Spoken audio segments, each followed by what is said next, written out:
Hi, this is Amy Jo Johnson, and you're at Comics Online. After all these years, I found a new body. Matt, Rita has returned. Recruit a team of former teenagers for interviews.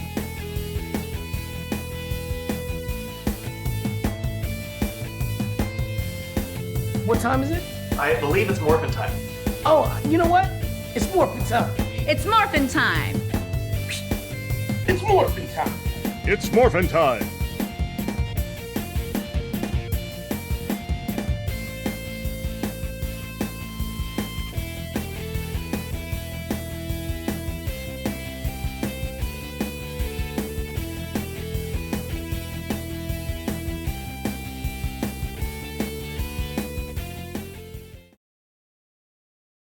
Amy Jo, it's such a pleasure to finally meet you. I've had the honor of meeting and interviewing so many of your fellow cast and crew over the years, and you're one of the only few from the original team that I haven't gotten to speak with before. So thank you so much. Yeah, for sure. I'm excited. Boom Studios has been working so hard on the Power Rangers franchise over the last few years. 100+ issues with so many talented creators, and now we've got your 4-issue event series that had a stellar, or more phenomenal, if you will, Kickstarter. $594,000 raised with 5,800 backers, and main goal within 45 minutes. That's got to feel like a great way to start this experience for you. Oh my God, it was overwhelming and so exciting. Yeah, Matt and I sort of had this idea, I think it's almost 4 years ago, that we actually came up, at first I came up with an idea for a TV show, for a TV series. And then I realized that was like going to be a really sort of difficult route to go, especially with it, being from a franchise that already has its like agenda with how they are going to proceed with it. And so it was around when the pandemic hit that Matt and I couldn't get the idea out of my head, out of this particular storyline. And then we were just chatting about it. And Matt is just this massive comic book reader, like since he was 9 years old. The man has, I don't even know how many comic books he has, thousands and thousands and thousands. And I know that that's his world, and it's not my world. I write screenplays and stuff. I've hardly even read comic books, but he suggested when we were talking, like, what if this was a comic book? And I was like, oh, that's an avenue to sort of explore. And so, we developed the story together and then reached out to Boom, and they were excited by the idea. And so, 4 years later, here we are with that Kickstarter. And I can't tell you how excited I am for people to finally read the story that we, came up with 4 years ago. So it's all very exciting right now. Well, we're going to hold this interview until release date tomorrow, so we can talk about spoilers. So spoiler warning, there will be a few questions. But for those people who haven't been following along, can you summarize sort of the events that lead us to issue 1? I know we had an 8-page teaser last year, but can you give us a quick synopsis? Yeah, so in the little prelude that we did in the short story series last year, it sort of set up, what if the original Rangers had stayed together? What would that look like? Where would they be now? And that's sort of the basis. And so the comic book takes place now with everybody 30 years older. But what has happened in the past sort of, speaks to what is going on in the present. That's very vague what I just said. But well, so as we start the first issue, you definitely do a bit of a recap, getting people caught up to where people are at this point in this story. We get a little bit of Zach and Billy's backstory, of course, but you have a wonderful tribute to Twee and to Trini with the christening of the park and youth center.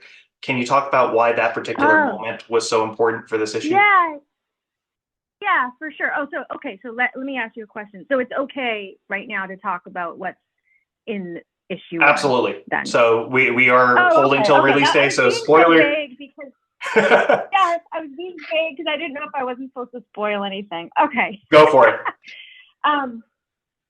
Yeah. So the book starts off with this memorial for Trini, who was the mayor of the town, and she had passed away, and so that brings Kimberly back to Angel Grove. She had changed her name to Emma, and so something had happened 30 years ago that made her decide that there are no more Power Rangers, which is what the comic book is called. Issue 1 is No More Power Rangers, something very devastating. And we learn early on within that first issue that Tommy had passed away as well. And we don't know what that story is or what had fully happened, but we do know that it has changed Kimberly's life completely. And so Billy and Zach are at the memorial and sort of, celebrating Trini's life. And what we discover as we're reading is that Billy, Zach, and Jason have been still using their power coins and for good, for doing other things besides being a Power Ranger, except for Jason. And that really pisses Kimberly off because they had all made a pact that they would not use those power coins anymore. So we're left with sort of this mystery of why, what happened to make Kimberly so adamant that they are not to use these coins. And it alludes to the fact that it has something to do with what happened to Tommy. I want to focus on one more moment with the memorial park and youth center reveal. There was a really wonderful inclusion of Ernie, Bulk and Skull. Do they get to play into the story, or is it more an Easter egg for the fans? It's for the fans with these 4 issues for sure, and just because they are intrinsically a part of the original cast in that whole time period, so they had to be in there. They must be in there, and they may return later on within these 4 issues, but for the most part, that was definitely, they needed to be included because they would be there no matter what. And that felt like the perfect place to put them, and definitely made me smile when I turned to that page. So that was, I think, timing wise, and just it felt very organic as far as that element. Cool. What did you like it? Did you read it? Did you like it? Yes. No, I thought you guys did a great job. I really enjoyed the setup. Obviously, you have to set the stage for where these characters are, and after so many years, but also within your universe. So I think that the setup with Billy and Zach in context as to what they've been doing, and obviously Jason's been a little busy in the last few decades, but I think pacing wise and timing with all the elements you included just in the first issue, you hit all the markers, and it's exciting to see these characters explored in a new fashion. Cool. Glad to hear it. Perfect. So let's talk about some other pieces. Obviously, we know that Jason is facing down a threat, but Jason's been active. I really enjoyed how you tied in Austin's real world experience with firefighting. Did you end up talking to any of your other fellow castmates about where they thought they would be at this point, as far as their respective characters? No, we didn't talk story with anybody else. I do talk to David all the time, so I sort of told him everything that was happening as we were going. But they're a reflection of the characters, but yet there's a tiny bit of meta in there, I think, because as an actor, I think we all are a bit of who we play. You know what I mean? Absolutely. And having known Walter for as long as I have as well, I can definitely see some real world elements in his character in this iteration. But I think that the setup with them also just of Billy getting to explore the technology aspect, And Zach's persona, coming through. I think that made a lot of sense as well as to where they would be if Zordon and Alpha weren't around, and if they had to continue to evolve, having been Power Rangers, but just stopping with that beat as opposed to having the subsequent generations of Rangers following after them. It puts them in a very unique place. Yeah, I think so. And especially with the pact that they made for no more Power Rangers, I think what they're doing with their power coins, I think makes a lot of sense for where they're. Can you talk about the creative process? Obviously, you're working close with Matt for writing it, but you got Nico doing the art, Francesco and Gloria doing the colors, Ed doing the lettering, Dan doing the incredible character designs. What has this engagement style been like for you, coming from more film and television to this medium? Was it an organic process for you to make that translation, or has it been a little bit more interactive just to get all the pieces into place for these 4 issues? It has been an incredible ride and such a learning curve for myself. One, with learning how to write with a partner, which I've only ever written screenplays on my own. So that's been a really cool navigation of figuring out how, like, what do we each bring to this, me and Matt. I think I'm really good with story and emotions. Matt's great with like layout and story as well, but like the comic book aspect. And so that's been like a really like sometimes he'll throw references out, but like, oh, we can't do that because it's in this and this. And I'm like, I've never read that, so I don't really care. Like anyway, you know what I mean? Like, so it's almost like I bring like this fresh perspective to what we're doing, but yet with the background of being the Pink Ranger. So and then working with Nico has been being a filmmaker, sending off a script, and then having these beautiful, basically like almost like storyboards come back is so incredible.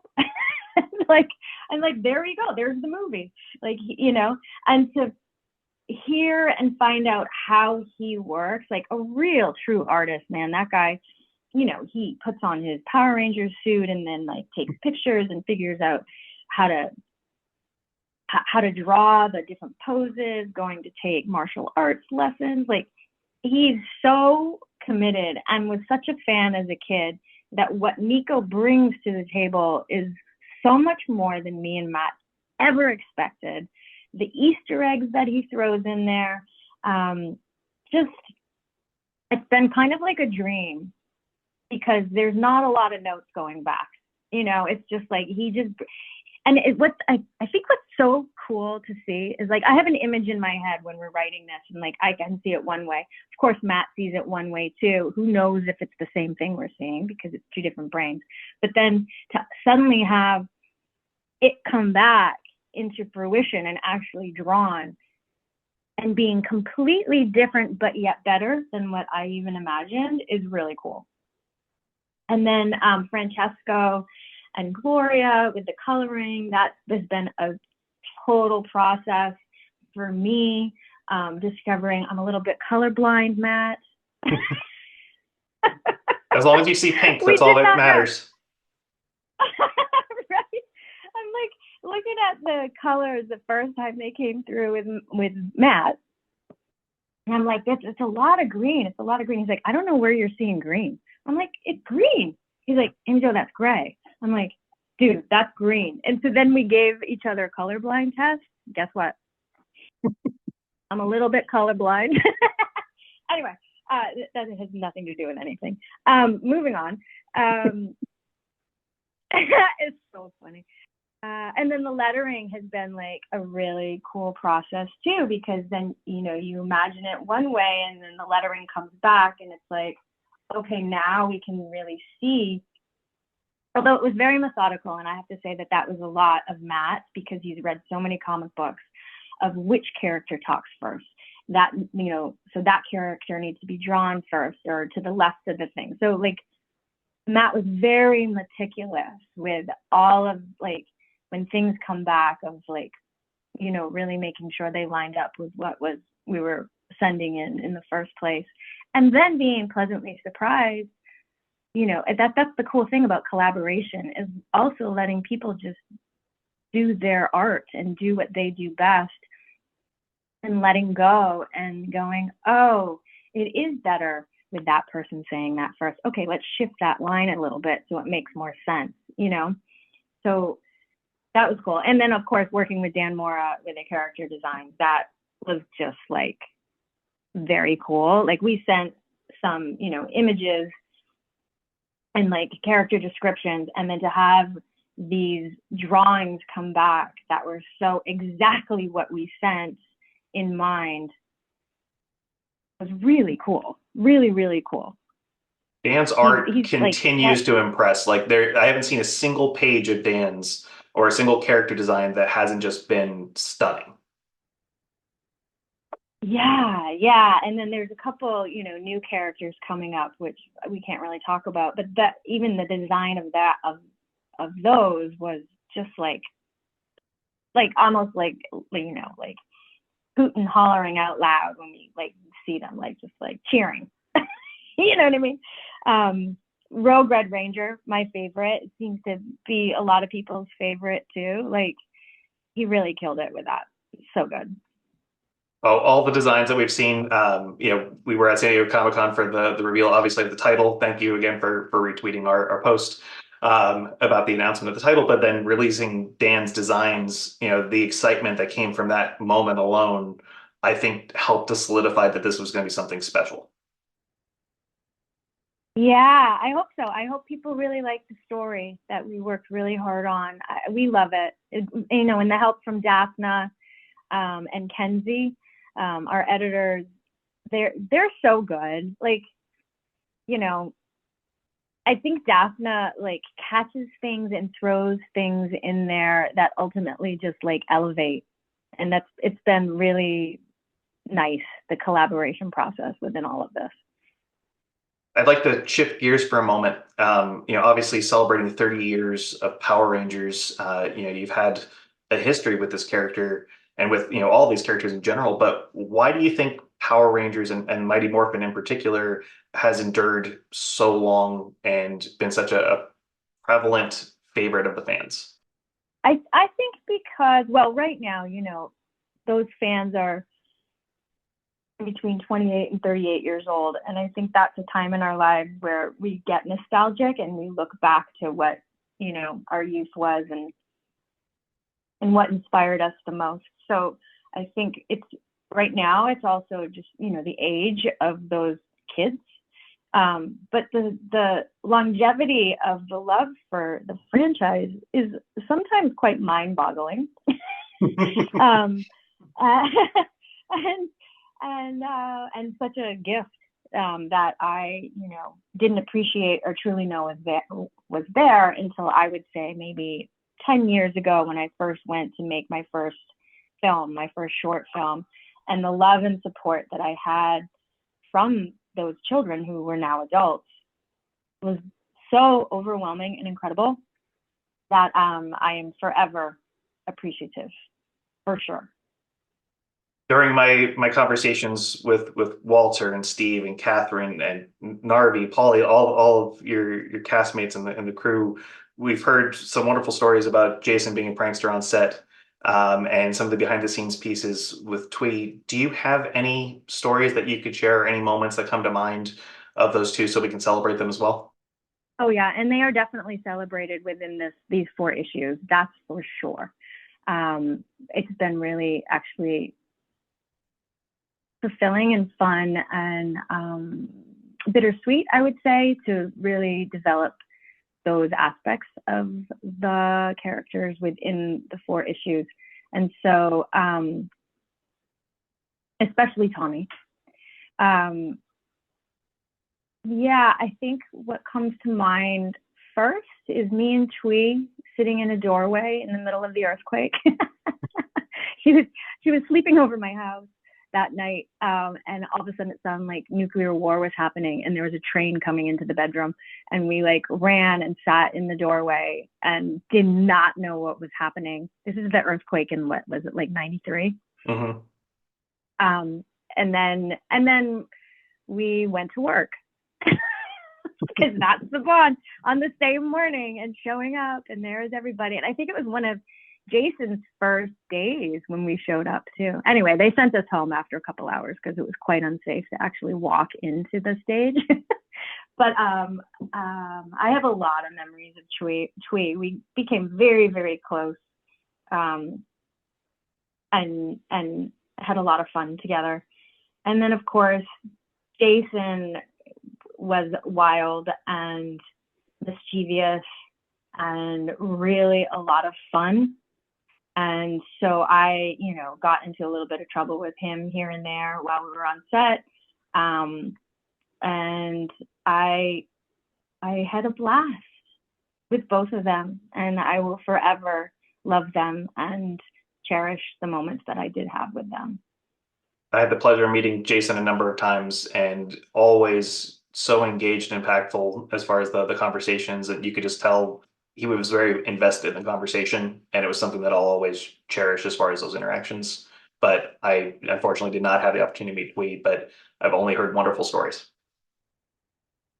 Yeah, I think that was one of the gifts that Jason had, was he could make every single person feel really special.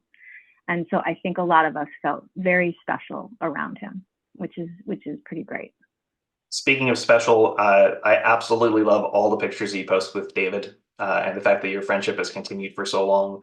It's just a joy to see. But I know you guys are coming out to Chicago for C2E2. We're very excited to have you out here in Chicagoland. So I hope that we'll get to meet in person and hopefully continue the conversation then. Yeah, David has become like family to me. I would say he's one of the closest people in my life. I love him so much. He is such a giver. He's just a really incredible, earnest, and very silly human being. We can get so silly together, and it's fun because David's not really a silly person, but when he does get silly, he's very funny. Well, he just had a fantastic performance for the return for Cosmic Fury, getting to do 10 episodes, and obviously Once and Always. It was just so great to see him and the rest of the cast back on screen, but also getting to explore your character, through your eyes is just such a unique experience as well. And we're so thankful to get to see this with 4 issues. I'm so excited for everybody to read it and to see where the story goes. And what I love about issue 1 is that you think it's going somewhere, but I can tell you right now, it's not what you're expecting. So are the 4 issues completed, or are they still in progress at this point? They are written. Issue 4 has been sent off to Hasbro for approval. They have not been drawn yet, but they've been written. Yeah. Speaking with your cast and crewmates, the Universal Studios event seems to be that pivotal moment where it just sort of clicked that this was going to be the big thing. And that Power Rangers was going to be an experience. I would love to hear from your perspective, how was that for you on that day? Or was there another moment for you in particular that was different than theirs? That, where it was a real revelation that Power Rangers was going to be a hit?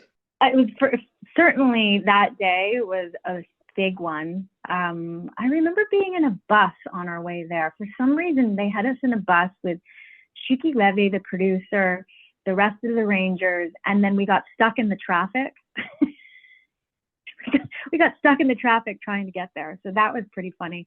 And then all of a sudden we were doing 4 shows instead of 1 show. And then that night I literally had nightmares that we were like nuclear war or something was going to happen. I think it terrified me, to be honest, Matt. It really terrified me how popular it was. Like, I always thought I wanted to be famous as I was a kid growing up. And then when that hit, and especially that particular day at that Universal, shows, I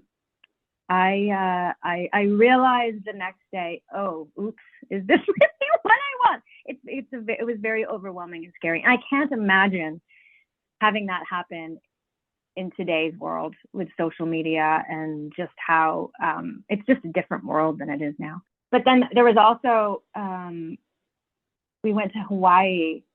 I remember I was with Jason and David, and I don't know if you heard this story, but they announced on the radio that we were coming and we were going to do like a personal appearance. And we get off the plane and there was thousands and thousands, and I'm literally thousands of people at the airport. And you know how they lay you in Hawaii? Well, they started laying us, and I'll just never forget. Jason was right in front of me and he turned around and all I could see were his two eyes, just like so freaked out and scared because he has so many lays on. And like we were literally almost laid to death. I know that sounds silly, but it was one of the most, and they had no security there. And then there was another time I was with Steve Cardenas when the movie was coming out. So this is a little bit later, but we were doing this tour across the country and they paired us up and I was with Steve and we were in Detroit. And I remember they had us come down an escalator to go sign, but they played The Eye of the Tiger. And they didn't know how many people were going to show up. And it was right before Christmas. And there were like hundreds of people in the mall. We come down the escalator, Eye of the Tiger playing. I think Steve was in his Red Ranger suit.